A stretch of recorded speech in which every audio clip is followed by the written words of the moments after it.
Madayo nga adlaw Matinians, Abril 20, 2024, karong adlaw.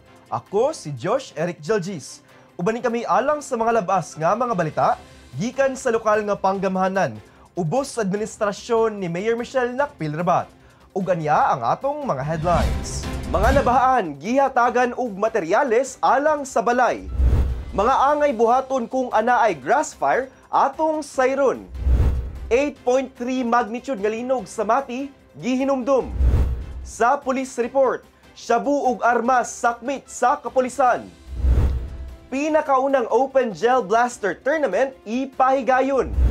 Ug sa atong feature, 7-Up sa Barangay Bubon atong bisitahon. Kana ug uban pa sa pagbalik sa Ang Mati karon.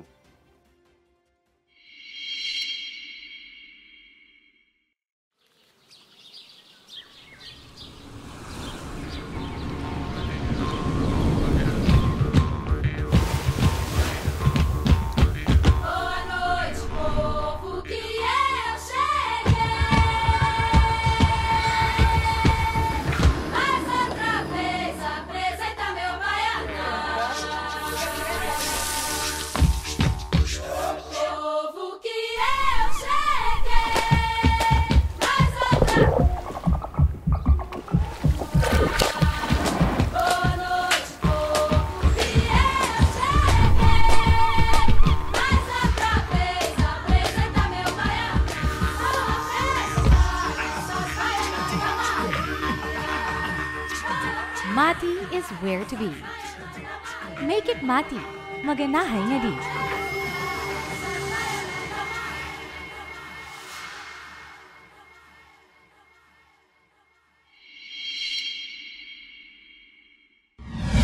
Kabay gustong isumbong nga problema sa inyong barangay? O di ka proyektong kinahanglan ninyo nga wala nga tagad? Kung kamo nangitag kadangpan sa inyong suliran, i-report na kana sa Ang Mati karon. Kami gadawat sa reklamo, hangyo o bisan pa man unsang mensaheng gusto ninyong madunggan sa lokal nga panggamhanan. I-report na yan. Ipadala lamang inyong mensahe hangyo ug mulo sa atong Facebook page, City of Mati LGU, aron among masibya sa Ang Mati karon. Mamahimo usab kamong magpadala sa inyong video, mahitungod sa inyong issue. I-report na yan.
Matinians, andam ka ba panahon sa kalamidad?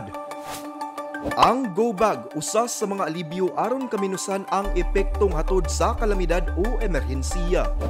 Ali, tabangan ta ka magprepara og Go Bag aron ready ka pirmi. Una, iandam ang sinina ug uban pang bisti nga magamit sulod sa 2 hangtod 3 ka adlaw. Pagkaong di dali mapano sama sa dilata, biskwit, noodles ug uban pa. Tubig mainom, kutsara, tinidor, plato ug plastic bags.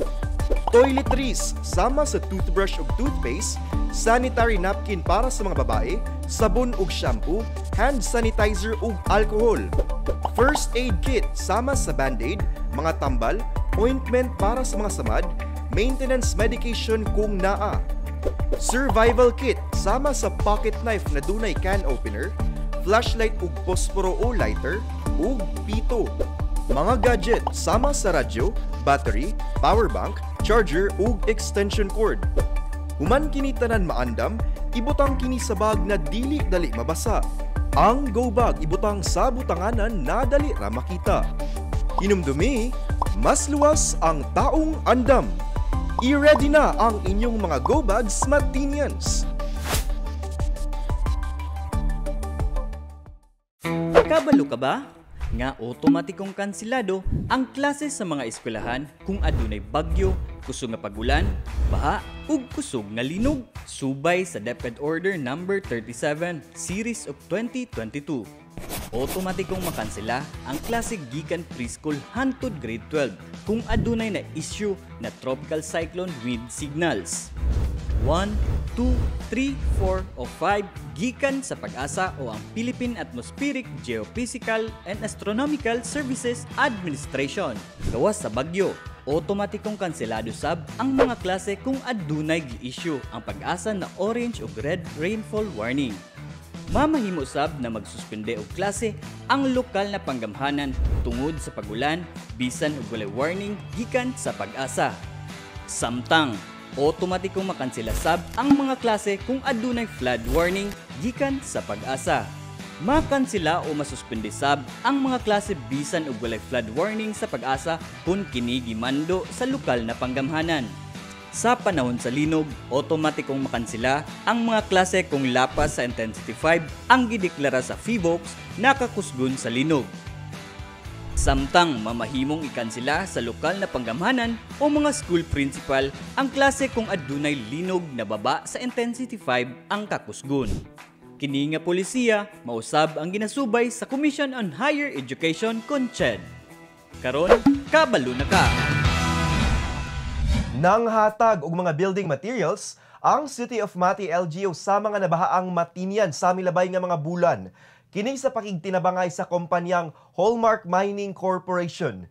Si Albert Louis Villar Jr. sa report. Gi-turnover sa mga personahe sa lokal na panggamhanan sa Mati ang mga premium lumber sets sa mga nabahaang Matinians nga nagpabilin sa evacuation centers sulod sa pipila ka mga bulan. Ang giingong pag-turnover sa mga kagamitan na hitabo sa Purok Mabuhay, Barangay Science ning Dakbayan. Nakadawat og sumatotal 617 ka premium lumbers ang 8 ka pamilya nga gihimong priority sa Mati City LGU sa tinguha nga matabangan sa pagpatukod sa ilahang mga balay nga naanod sa baha atol sa paghapak sa mga kusog nga ulan kaniadtong Enero ug Pebrero. Ang giingong lumber sets gilangkuban sa mga kahoy nga managlahi ang kadak-on. Mitambong sa turnover sila Maria Eden Telma F. Quiñones, CHR DMO Head, Jovelyn Lugo, Shenro Head, ug Arvin Carlom, Community Relations Manager sa Hallmark Mining Corporation. Inubanan sa uban pang representante sa gobyerno. Ang mga giingong kahoy gikan sa stockpile sa Hallmark Mining Corporation. Sumala ni Arvin Carlom ang donasyon sa lumber sets gumikan sa request sa LGU nga nang hinaot nga matabangan ang mga biktima sa baha na mapatukod ang ilahang balay ug usa-usab kini sa ilahang responsibilidad sa katilingban isip usa ka korporasyon. Makadawat usab ang mga biktima sa baha og 80 square meter nga luna sa mga area nga gidonar sa City of Mati LGU. Malipayon gayud ang mga benepisyaryo nga sila nakadawat og tabang sa pagpatukod usab sa ilahang mga panimalay human ang lunop. Usa sa mga nakadawat og lumber set si Jocelyn Love nga nawad-an og balay human kini naanod sa pagbaha ug kasamtang nakapuyo lamang gihapon sa temporary shelter. Para kaniya og sa iyahang banay, kini pagsugod sa ilahang pagbangon gikan sa tumang pagsulay. Ang lokal na panggamhanan sa Mati ang magdumala sa giingong konstruksyon sa mga balay. Sumatotal 156 ka mga pamilya ang makadawat sa susamang tabang sa umaabot na panahon. Makadawat usab og emergency cash transfer kon ECT, inubanan sa cash assistance gikan sa gobyerno ang mga pamilya. Kini si Albert Louis Villar Jr. para sa Ang Mati Karon. Usa ka grass fire ang misilaob sa kabukiran sa Sudlon ning dakbayan kaniadtong Abril 15, 2024. Apan wala kini nakaangkon og dakong kadaot sa lugar. Kung unsay angay buhaton ug anaay grass fire, ania ang report. Misilaob ang usa ka grass fire didto sa kabukiran sa Sudlon ning dakbayan sa Mati kaniadtong Abril 15, 2024. Ang maong insidente daling gireport sa City Disaster and Risk Reduction Management Office didto sa Bureau of Fire Protection kon BFP Mati. Apan sumala ni Senior Fire Officer 3 Luisito Visitacion, walay natalang casualty ang maong pagsilaob.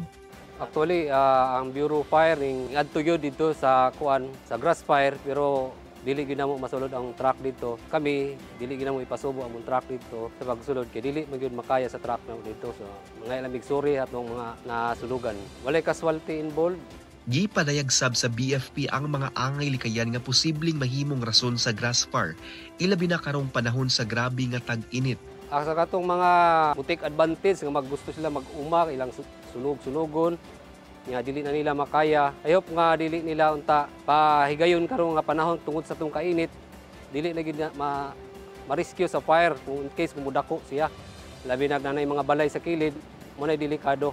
Dapat katong mga tao nga mutik advantage gusto mag-uma mudako ilang sunugon tungod sa kainit, kana mali kayo na dapat mag-ingat gyud, maglisob niyo pagbalong in case kung dako na gyud kayo. Kana katong mga tao nga naay mga dol sa mga sagbot, ng mga dagko nga init na karon. Bantayin ninyo kay ang katong sa kainit karon posible nga mag-create siya kayo tungod sa kainit. Kalakip sab ni ini nga pahinumdum ang pagpabilin sa kalimpyo sa palibot, ilabi na sa mga ugan na dahon o mga tanom, paglikay sa pagsunog sa mga basura duol sa kasagbutan, ug pag-amping sa pagdumala sa mga flammable na materyales. Sumala pa sa Philippine Atmospheric Geophysical and Astronomical Services Administration kon Pag-asa, gilauman nga magpadayon pa ang init nga dala sa El Nino hangtod sa bulan sa Mayo 2024. Alang sa mga report kabahin sa sunog, mamahimong i-contact ang mga mosunod nga numero. Gihinumdum sa mga Matinians ang ikausa ka gatos nga tuig sa pag-igo sa 8.3 magnitude nga linog dinhi sa dakbayan sa Mati. Gipatingog ang sirena sa poblasyon area isip paghinumdum sa maong trahedya. Si Jilbis Jean Patalingog sa report. Gihinumdum sa mga residente sa syudad sa Mati ang 8.3 magnitude nga linog nga miigo sa syudad kaniadtong April 14, 1924, usa ka siglo na ang milabay. Sumala sa National Oceanic and Atmospheric Administration, National Center's Environmental Information kon NOAA, NCEI Global Significant Earthquake Database nga adunay record sa kasaysayan, usa ka makadaot nga linog nga adunay tinubdan sa southeast nga bahin sa Mindanao Island ang miigo sa rehiyon. Adunay mga balay nga hinimo pa sa kawayan ang nahugno, samtang ang ubang mga istruktura nakasinati og kadaot sa mga butang, partisyon ug uban pa. Ang epekto sa maong linog na bati sa tibuok Mindanao ug kasikbit nga mga isla sa Visayan Sea ug sa mga nagkalain-laing bahin pa sa nasud. Dinhi sa dakbayan sa Mati nahugno ang parte sa may paylon, mao kana inyong makita karon na dakong diferensya sa elevation gikan sa Dalang Rizal padulong ngadto sa may City Hall ug Baywalk. Sa paghandom sa dakong linog, dungan gipatingog ang sirena tukma nga alas 4:20 sa hapon. Nagsilbing pahinumdom sa eksaktong oras sa linog, usa ka siglo ang milabay. Gisundan kini sa usa ka misa sa San Nicolas de Tolentino Cathedral diin gihalad ang mga pag-ampo alang sa padayon nga kalig-on sa syudad. Kini nga inisyatiba naghatag og gibug-aton sa kamahinungdanon sa kahibalo sa publiko bahin sa kadaot nga gidala sa linog kaniadto. Giawhag usab sa mga otoridad ang mga residente nga magbinantayon ug aktibo sa pagpangandam sa posibleng mga linog ug uban pang natural nga kalamidad kay iba na ang may alam at laging handa. Sumala pa sa BFP Mati. Kini si Jilbis Jean Patalingog para sa ang Mati karon. Sa among pagbalik, shabu ug armas sakmit sa kapulisan. Pinakaunang Open Gel Blaster Tournament ipahigayon.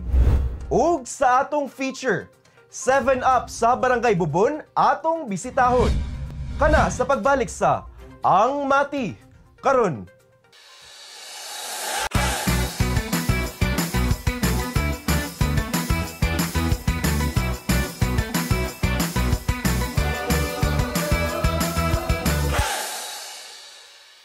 Madayaw na adlaw Matinians, aniya na usab kita sa tong segment na Matinians on the Street. Dinhi lamang sa ang Mati karon. Samtang ang nasod nagapadayon sa pag-recover sa danyos nga hatod sa COVID-19 pandemic, laing hulga sa highly contagious bacterial respiratory infection ang mitumaw nga ginatawag na pertussis kun whooping cough. Inubanan pa sa grabe nga pagtaas sa kainit nga temperatura nga magdungag kapito sa atong panglawas. Busa, alang sa atong pangutana karong semana, tungod sa kainit ug mga sakit sama sa pertussis, unsa ang imo mga estratehiya aron masiguro ang himsog nga panglawas. Tara, ubani kami ug atong sutaon ang tubag sa mga Matinians.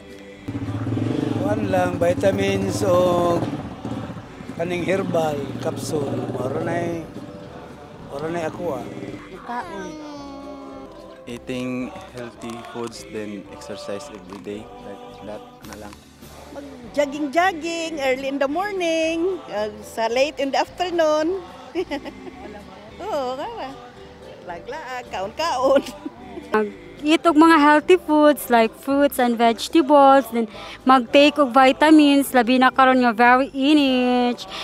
Stress sa classroom, kauban mga bata, sumatakdan po tanig mga sakit tungod sa kainit. So, wala. Kailangan lang dyan maging healthy. Una gyud pagbuntag kay ginaligo gyud ni sila kada adlaw tapos buntag udto og gabi nya kung sa pagkaon kay mga gulay. Kay kusog man po ni siya mukaon og gulay. Nya kuan gatas, vitamins jud para sa dili sila ubuhon. Kung ubuhon man galing sipunon, dali ra sila maayo. Makasuga ko jud ilang lawas. Exercise, gulay jud permente. Nya tubig. Mura jud na mo ginahimo matag adlaw kay dili mo pud misigig inom og tamban. Paspas og inom og tubig. Unya magsige og inom og vitamins, maggulay og adlaw-adlaw kaligo. Dili kayo kanang pulaw, magbabad og parehas karon ng mga batanon, babad kayong cellphone na halos adlaw na mga tulog, tapos sa sobra sa cellphone, dili na kayo sila nag-aatiman silang pagkaon, mga dili na kayo mga healthy lang pagkaon. Mao na siya ang isa sa mga kuan sa healthy nga pagkaon gyud siya magbase nga para mahimsog atong lawas nga dili parehas mga instant food bitaw karon nga uso na kaayo mga instant food. So ang mao lang na tubig, muron tubig labi na karon sa init sa panahon. Isa pod makaluya. Di nga maggala kayo ba. Mugala og maayo bisag ting-inita. Nya dili kayo hilig og tubig. Ana lang healthy nga pagkaon, dili kayo magpulaw ana lang. Anang mukaon tag sayo, dili late sa oras. Ang mong ginom og tubig daghan. Maligog sayo sa buntag. Inom lang tag tubig permente para di ta ma-dehydrate. Yan lang, tubig tapos kailangan ta mag-fresh atong suot permente dili ta nang close ang sanina para healthy gihapon ta bisag walay sigulan. Ug mao kana ang tubag sa Matinians kabahin sa atong pangutana karong semana. Ubani na usab kami sunod semana dinhi lamang sa Matinians on the Street. Ako si Jilbis Jean Patalinghog. Amping!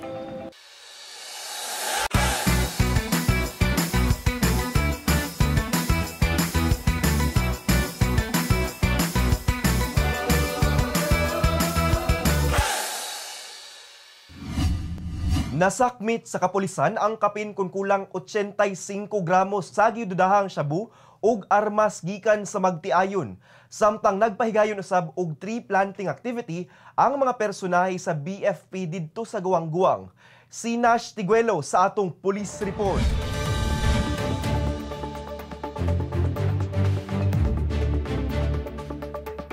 Sikop sa kapulisan ang magtiayon human makuha kanila ang kapin kung kulang 85 kagramos sa gidudahang shabu na anaay kantidad nga 578,000 pesos, 45 nga pistol ug uban pang illegal na gamit.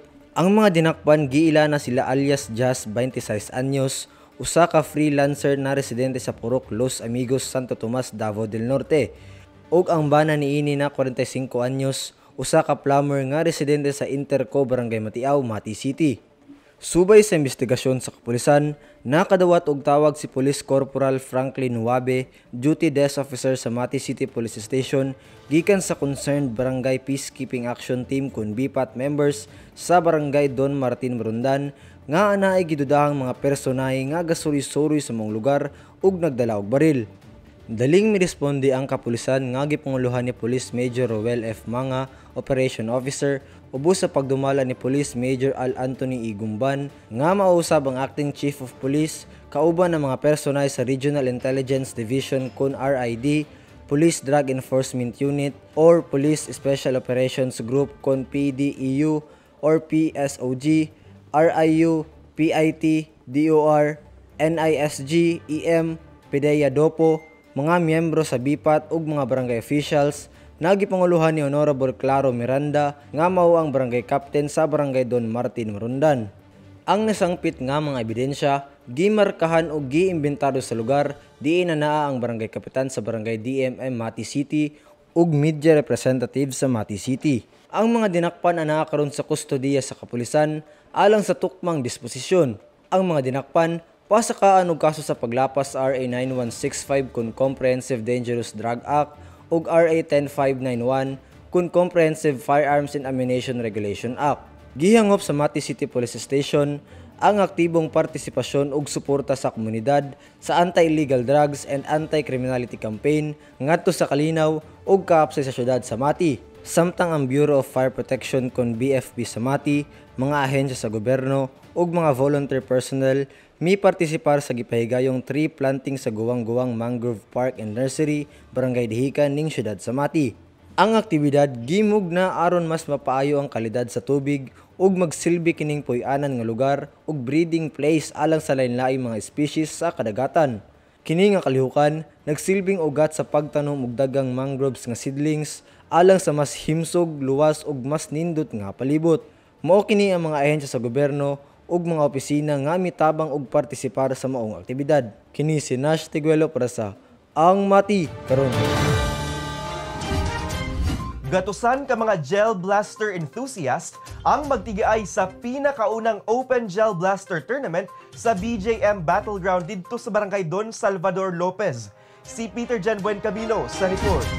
Susama sa usa ka action movie scene ang kainit sa eksena sulod sa BGM Battleground atol sa gipahigayong BGM Battleground First Gel Blaster 8v8 Open Tournament niadtong Abril 13, 14, 19 ug 20 sa Barangay Don Salvador Lopez ning Dakbayan sa Mati. Ang paugnat sa kusog gitambungan sa kapin 32 ka teams, diin 8 niini nagikan sa mga kasikbit nga probinsya, munisipyo ug syudad nga mao ang mga mosunod.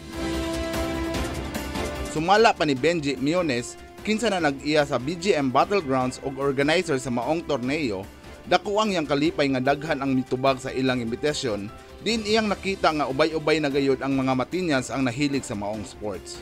Sumala sab ni Kim Kirby Torres, co-organizer, nga dako ang iyang pasalamat sa suporta nga ilang nadawat gikan sa lokal na panggamhanan sa syudad sa Mati, diin iya sab nakita nga seryoso ang LGU nga mas mapalambo ang sports development program sa Dakbayan. Andam sab ang Gel Blaster Soft Community nga motabang ngadto sa mga interesado nga makatuon sa maong sports.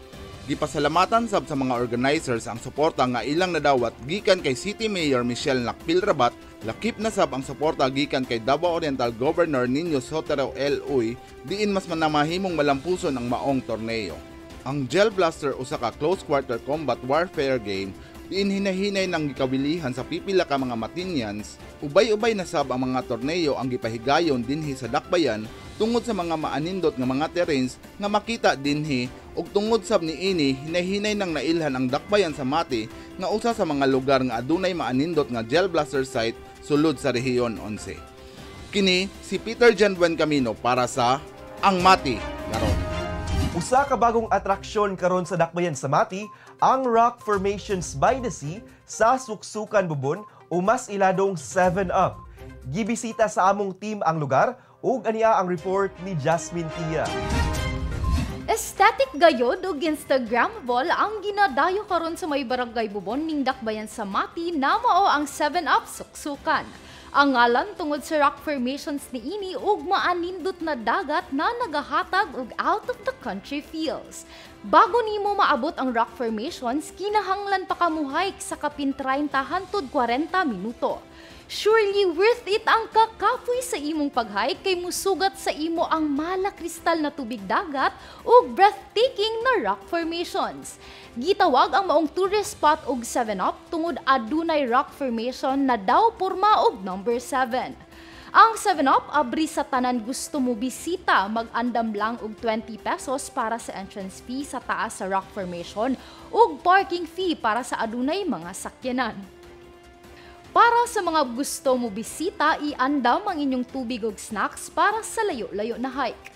Maayo sab na ikondisyon ang lawas bago musaka para sa mas luwas na pagsuroy. Heads up lang sa mga mubisita sa lugar na kinahanglan og pag-amping kay hait ang mga bato dinhi, gawas sa kusog na mga balud ug taas na kahulugan gikan sa taas sa mga bato. Aduna na sab mga na-report na mga aksidente sa maong lugar, maong pahinumdum sa mga lokal sa 7-Up ang pag-amping kun kamo mubisita. Ang maingon lang nako po is worth it siya sa akong energy nga nakuha since dito pa lang jud sa starting point po. Kapoy man siya pero worth it since nice ang view. Maskin og unsa man kanindot ang usa ka lugar, atong hinumduman ang mahimong responsable sa atong mga butang, ilabi na sa atong mga basura aron mapreserba ang kanindot sa kinaiyahan sama sa 7-Up suksukan. Tungod sa pagsikat sa 7-Up, aduna nay gipahigayon na meeting ang buhatan sa City Tourism, kauban ang Bubon Barangay Council para sa mas hapsay na paghatag og guidelines ug pagdevelop sa maong area.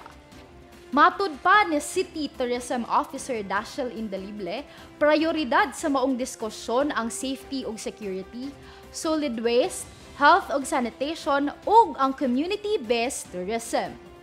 Kini si Jasmine Tia para sa Ang Mati Karon. Anya ang atong dengue updates ug orden de Hikotibo.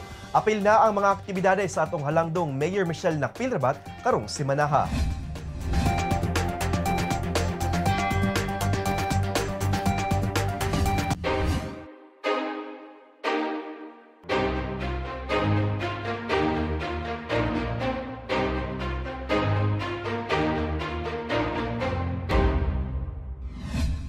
Ug mao kana ang atong mga pinakaulahing balita gikan sa City of Mati, LGU. Ako si Josh Eric Jelgis. Uban ni kami sunod semana matag Sabado diri lang sa Ang Mati Karon. Atong kanunay hinumduman nga magmakusganon, magmatinabangon ug magmahigugmaon matag adlaw.